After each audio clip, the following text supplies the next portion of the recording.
Thank you for joining us in Finding God in the World of Video Games. In today's Rewind, we're taking a look at origin stories. And in video games, they're not only an expectation, they're practically a rite of passage. If you want to get to the part of the game where your character can execute their coolest moves, demonstrate the abilities that we saw and drooled about during all of the game trailers, we better buckle up for a long ride, because the person we start the game as is rarely that person. They tend to lack all of the powers we associate with them. They possess a small and insignificant life bar with an equally empty skill tree.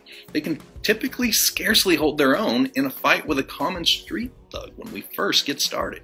We've come to expect that we must slowly become the acrobatic and skilled hero we originally imagined over the course of many hours of learning moves, unlocking attributes, and finding gear.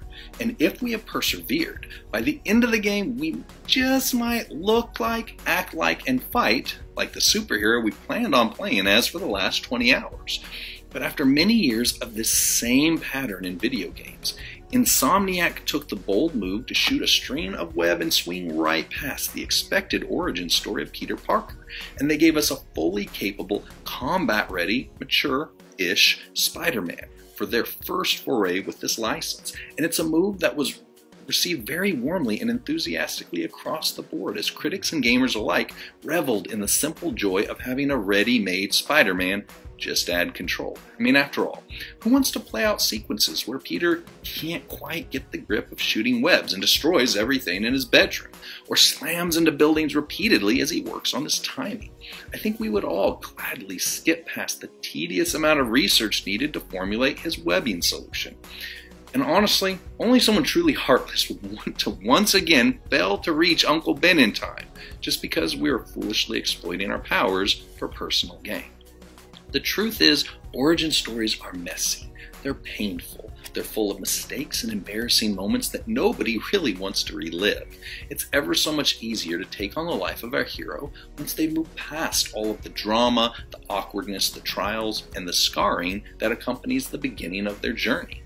It's refreshing to see the hero show up at just the right moment, with battle scars across their face, because you know this isn't their first rodeo. But the truth is, the story in those scars probably tells a narrative that indicates that their first rodeo went really, really poorly. In many ways, King David might be considered the quintessential action hero of the Old Testament. I don't mean to put down the amazing accomplishments of so many other men and women who boldly and heroically carried the torch when their time came, but David's story hits all of the beats, and in between a very fair mix of his exploits and his failures that were captured in the books of 1st and 2nd Samuel, combined with some of the deep glimpses we get into his soul throughout the Psalms, there's simply very few individuals who are so deeply honest about their shortcomings, while also fairly capturing their legacy quite like David. The harsh truth about David is his origin story isn't all about slaying giants or choosing honor over justice. It's messy, often bloody, and full of mistakes, some that are obvious, some a little less apparent until his story plays all the way out. I would like to follow him as the bold young man who killed bears and lions and Goliaths. But I'm not so sure about that coward who literally faked mental illness as a way to avoid confrontation in 1 Samuel 21. Now, I do dig the love story between him and his first wife, Michal, but as he accumulates additional wives and concubines, he seems a little less romantic, maybe a little bit more of a playboy like we see in 2 Samuel 3. I do love that he follows a code of honor in his stubborn unwillingness to harm King Saul.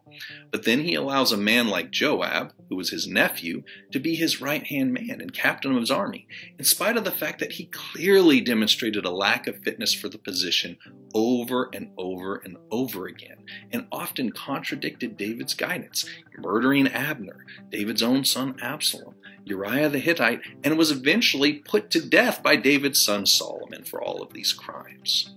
The truth is that the origin story of David isn't much different than yours or mine. It just played out on a larger screen.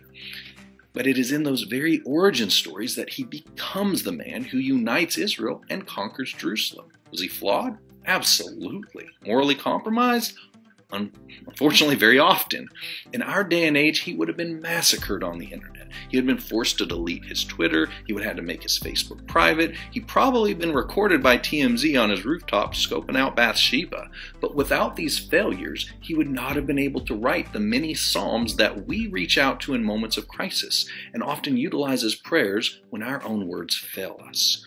Your origin story is likely very messy. I know mine certainly is. And I would never have chose my path and the mistakes that I made to bring me to the place that I am now. I regret every one of those poor choices, as much as any of us ever could. But please listen to me carefully here. Our individual origin story is essential to the path we are meant to walk.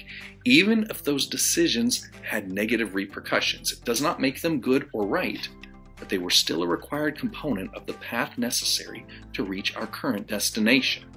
Every choice Peter Parker made, good or bad, led him to become the Spider-Man we're all playing as right now. Well, if you have, PlayStation 4 or legally obtained copy of Spider-Man anyway.